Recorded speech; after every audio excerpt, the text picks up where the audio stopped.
Welcome to my friends. तो अब है पार्ट 5 जिसमें अब होगी सांत। तो सभी सांत शुरू हो गए। तो सबसे पहले ये जो होती है माला जैसी, ये दीवार पे लगानी होती है। तो मामू लगाते हैं, तो मामू ले जाते हैं और ये दीवार पे लगा देते हैं। उसके बाद मैं बाहर देख रही होती हूँ, कोई डांस कर रहा है, कोई क्या कर रहा है। उसके बाद मुझे दिखती है ये कोई और नहीं, ये शख्स नहीं, मेरी बहन है और मम्मी जी हैं, जो कि अभी पहले पहुँचे थे। उसके बाद सारे डांस करने लगते हैं। उसके बाद ये जो रस्म थी ना दोस्तों, ये सबसे ज़्यादा इंटरेस्टिंग रस्म थी मेरे लिए। इसमें दूल्हे को बिल्कुल मतलब बाबा की तरह तैयार किया होता है, इनकी हालत ख़राब कर दी गई होती है। और इसमें ये होता है कि जो दूल्हा होता है वो शादी से मना कर रहा होता है, इनकार कर रहा होता है। तो ये कहते हैं कि नहीं, शादी कर ले, शादी कर ले। तो इसको घर से बाहर नहीं जाने देते हैं। फिर उसके बाद दूल्हे को नचाया जाता है।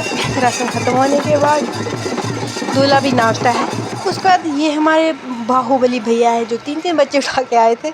छोड़ो, तो इन सब चीज़ों को छोड़ो, आगे बात करते हैं।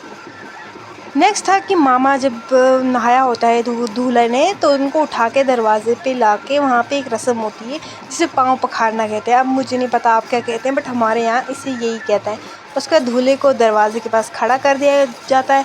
दूल्हा थोड़ा लंबा था तो प्रॉब्लम हो जाती है, तो माम को छोटी सी पीढ़ी, जो कि हम बोलते हैं, रखो थोड़ी सी अपनी हाइट ऊंची करने के लिए यूज़ की, क्योंकि वहाँ पे पानी लोटे से गिराना होता है। और जो नीचे से 7 या जो भी 5 औरतें होती हैं, उन्होंने पत्ते में पकड़ के पाँव धोने होते हैं। दोस्तों ऐसी रस्में मैं पहली बार सुन रही हूँ, बट इंटरेस्टिंग है ना, अच्छा लग रहा है देख के। उसके बाद ये रस्म चल रही होती है और ये जो हमारी 7 या 5 लेडीज़ होती हैं, इन्होंने पाँव पे पानी डालना होता है, पाँव पखारना कहते हैं इसे। उसके बाद सारे ये कर लेते हैं। उसके बाद फोटोग्राफ़र एक फ़ोटो शूट कर रहा होता है, बट मैं कैप्चर कर ही रही हूँ क्योंकि मैं फ़ोटोग्राफ़र नहीं हूँ। उसके बाद दोबारा से नाचने लगते हैं। मुझे समझ नहीं आ रहा इतना डांस क्यों कर रही हैं लोग।